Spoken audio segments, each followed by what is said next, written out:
नमस्कार दोस्तों, हमारी आज की कहानी है मुफ्त की रोटी। एक गृहिणी वो रोज की तरह आज फिर ईश्वर नाम लेकर उठी थी।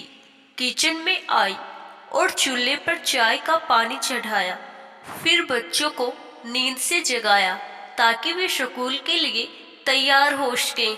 कुछ ही पलों में वो अपने सास ससुर को चाय देकर आई। फिर बच्चों का नाश्ता तैयार किया। इस बीच उसने बच्चों को ड्रेस भी पहनाई। फिर बच्चों को नाश्ता कराया।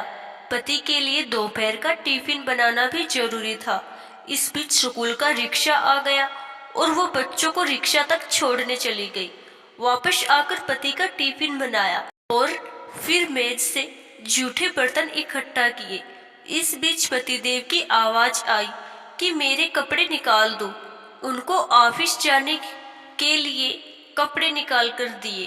अभी पति के लिए उनकी पसंद का नाश्ता तैयार करके टेबल पर लगाया ही था कि छोटी ननद आई और ये कहकर गई कि भाभी, आज मुझे भी कॉलेज जल्दी जाना, मेरा भी नाश्ता लगा देना।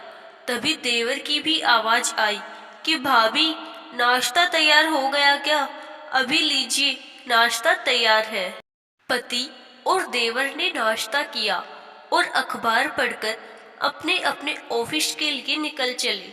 उसने मेज से खाली बर्तन समेटे और सास ससुर के लिए उनका परहेज का नाश्ता तैयार करने लगी। दोनों का नाश्ता कराने के बाद फिर बर्तन इकट्ठे किए और उनको भी किचन में लाकर धोने लगी। इस बीच सफाई वाली भी आ गई। उसने बर्तन का काम सफाई वाली को सौंपकर खुद बेड की चादरें वगैरह इकट्ठा करने पहुंच गई और फिर सफाई वाली के साथ मिलकर सफाई में जुट गई। अब तक 11 बज चुके थे। अभी वो पूरी तरह काम समेट भी न पाई थी कि काल बेल बजी। दरवाजा खोला तो सामने बड़ी ननद और उनके पति व बच्चे सामने खड़े थे। उसने खुशी खुशी सभी को आदर के साथ घर में बुलाया और उनसे बात करते करते उनके आने से हुई खुशी का इजहार करती रही।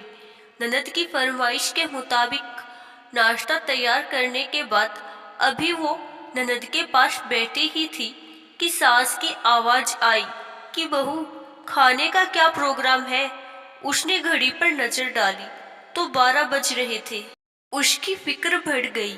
वो जल्दी से फ्रिज की तरफ लपकी और सब्जी निकाली और फिर से दोपहर के खाने की तैयारी में जुट गई। खाना बनाते बनाते अब दोपहर के 2 बज चुके थे। बच्चे स्कूल से आने वाले थे। लो, बच्चे आ गए। उसने जल्दी जल्दी बच्चों की ड्रेस उतारी, उनका मुंह हाथ धुलवाकर उनको खाना खिलाया। इस बीच छोटी ननद भी कॉलेज से आ गई और देवर भी आ चुके थे। उसने सभी के लिए मेज पर खाना लगाया और खुद रोटी बनाने में लग गई। खाना खाकर सब लोग फ्री हुए तो उसने मेज से फिर बर्तन जमा करने शुरू कर दिए। इस वक्त 3 बज रहे थे। अब उसको खुद को भी भूख का एहसास होने लगा था। उसने हॉट पॉट देखा तो उसमें कोई रोटी नहीं बची थी। उसने फिर से किचन की ओर रुख किया। तभी पतिदेव घर में दाखिल होते हुए बोले कि आज देर हो गई, भूख बहुत लगी है, जल्दी से खाना लगा दो। उसने जल्दी जल्दी पति के लिए खाना बनाया और मेज पर खाना लगाकर पति को किचन से गर्म रोटी बनाकर लाकर देने लगी। अब तक 4 बज चुके थे। अभी वो खाना खिला ही रही थी कि पतिदेव ने कहा कि आ जाओ, तुम भी खा लो। उसने हैरत से पति की तरफ देखा तो उसे ख्याल आया कि आज मैंने सुबह से कुछ खाया ही नहीं। इस ख्याल के आते ही वो पति के साथ खाना खाने बैठ गई। अभी पहला निवाला उसने मुंह में डाला ही था कि आंखों से आंसू निकल आए। पति देव ने उसके आंसू देखे तो फौरन पूछा कि तुम रो क्यों रही हो? वो खामोश रही और सोचने लगी कि इन्हें कैसे बताऊं कि ससुराल में कितनी मेहनत के बाद ये रोटी का निवाला नसीब होता है और लोग इसे मुफ्त की रोटी कहते हैं।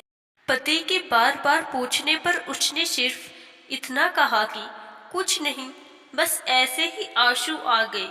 पति मुस्कुराए और बोले बोले कि तुम औरतें भी बड़ी बेवकूफ होती हो, बिना वजह रोना शुरू कर देती हो। आशा करती हूँ दोस्तों आपको हमारी आज की कहानी जरूर पसंद आई। धन्यवाद।